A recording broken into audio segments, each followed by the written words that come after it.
2.5 million years ago, the African savannah was a land of breathtaking beauty and brutal challenges. The sun beat down on vast plains of golden grass, acacia trees dotted the landscape, and life teemed in every corner. This was the world of our ancestors, a world that forged the very foundations of humanity, and walking through this ancient wilderness was a creature unlike any that had come before. Homo habilis, the handyman. They weren't the strongest, nor the fastest. They lacked the sharp claws of the lion or the thick hide of the rhinoceros. Yet, in their hands, they held the key to a new destiny.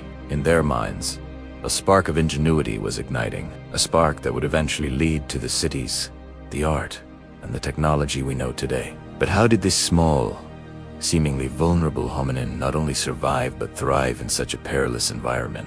Join us as we journey back in time to witness the dawn of human innovation and walk alongside the first true tool makers. Look closely. See them moving through the tall grass, their bodies lean and adapted for a life on 2 feet. This is a small group, a family, a community. Bipedalism wasn't just a new way to walk. It was a revolutionary advantage. It freed their hands, a simple change with profound consequences. With hands free, they could carry food, defend themselves, and most importantly, they could create. Their brains, larger than those of their Australopithecine predecessors, were fizzing with new potential. The area of the brain associated with language and complex thought, Broca's area, was beginning to develop.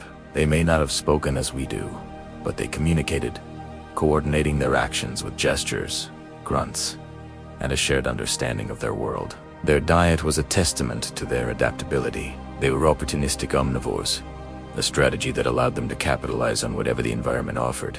They gathered roots, tubers, berries, and bird eggs, but they also craved the high-energy rewards of meat and marrow, a resource fiercely contested by a host of powerful predators and scavengers. Getting access to this vital nourishment required more than just luck. It required a plan, and it required tools. This is the moment everything changes. Observe this individual. His focus absolute. In his hand, he clutches a piece of stone. But it's not just any rock. It has been deliberately shaped, fractured with precision to create a razor-sharp edge. This is an Oldowan chopper, one of the earliest and most significant inventions in the history of our lineage. For us, it looks simple, almost crude. But for Homo habilis, it was a technological marvel. It was a portable claw, a knife that never dulled because a new one could always be fashioned. With this simple tool, they could slice through tough animal hides, butcher carcasses left behind by larger predators, and access the nutrient-rich meat within. The process of making these tools, known as knapping, was a skill passed down through generations. It required foresight, planning, and a deep understanding of how different types of stone would break. A suitable core stone had to be selected. Then, using another stone as a hammer, flakes were struck off at a precise angle to create that all-important cutting edge. This wasn't random smashing. It was a controlled, cognitive process. It demonstrates a mental leap, the ability to visualize a tool within a raw piece of material and then execute a series of steps to create it. This act of creation physically rewired their brains, strengthening neural pathways and fostering even greater problem-solving abilities. Let's watch them in action. A hunt, or more likely, a scavenging opportunity, is underway. A large predator has made a kill and has eaten its fill, leaving the carcass behind. This is the window for Homo habilis. But they are not alone. Hyenas and vultures are also closing in. Speed and efficiency are paramount.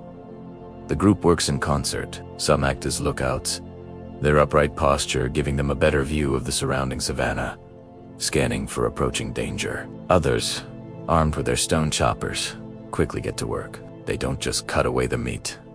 They use heavy hammerstones to break open the long bones, a feat impossible for most other animals. Inside lies the marrow, a fatty, calorie-dense superfood that would have been a critical resource. This high-energy food source fueled the development of their growing brains. It was a virtuous cycle.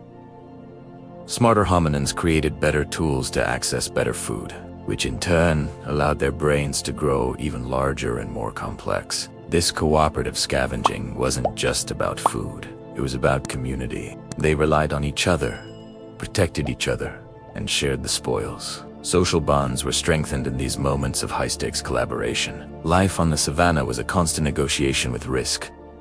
Danger was ever present. A pride of lions resting in the shade. A lone saber-toothed cat silently stalking through the grass. A crocodile lurking in the murky river water. Homo habilis had to be perpetually vigilant. Their senses were their primary alarm system. They learned to read the landscape, to interpret the alarm calls of other animals, and to understand the habits of the creatures with whom they shared this world. Their survival depended not on confrontation, but on intelligence and avoidance. Their social structure was likely complex. Living in groups offered protection in numbers and enabled the cooperation necessary for scavenging and childcare. The young would have learned by observing their elders how to find edible plants, how to avoid predators, and, crucially, how to make and use tools. This transmission of knowledge, this cultural inheritance, is a hallmark of the human line. This was the birth of culture. Imagine the end of the day. The sun dips below the horizon, painting the sky in shades of orange and purple. The group gathers in a relatively safe location, perhaps a grove of trees or a rocky outcrop. The air cools, and the nocturnal sounds of the savannah begin to rise. Here, they would share the food they acquired, tend to one another, and rest. These moments of quiet community were just as important as the dramatic moments of the hunt. They were the glue that held our society together, fostering the trust and reciprocity needed to face the challenges of the next day. Homo habilis existed for nearly 1 million years, a staggering length of time. They were a highly successful species, spreading across parts of Africa and continually refining their simple but effective toolkit. They weren't a final destination in our evolutionary journey, but a critical, transformative chapter. They laid the groundwork for everything that was to come. They were the ones who first proved that ingenuity could triumph over brute strength, that a clever mind and a skillful hand could unlock the world's resources. They eventually gave way to more advanced hominins, like Homo erectus, who would take the spark of technology and culture ignited by Homo habilis and turn it into a fire, carrying it out of Africa and across the globe. But we must never forget the handyman. In their focused eyes, we see the dawn of determination. In their stone tools, we see the birth of invention. And in their cooperative spirit, we see the origins of our own humanity.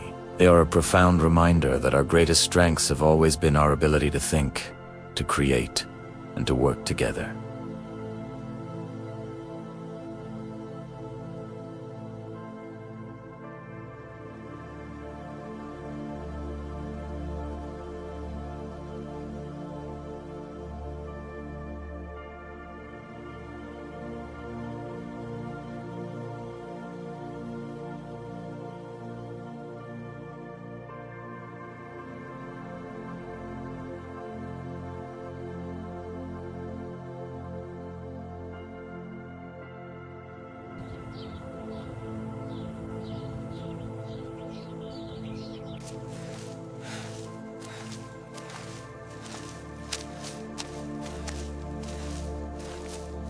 Thank you for joining us on this incredible journey back in time. If you found this glimpse into our ancient past as fascinating as we do, please consider liking this video and subscribing to our channel for more explorations into the story of us. We'll see you on the next adventure.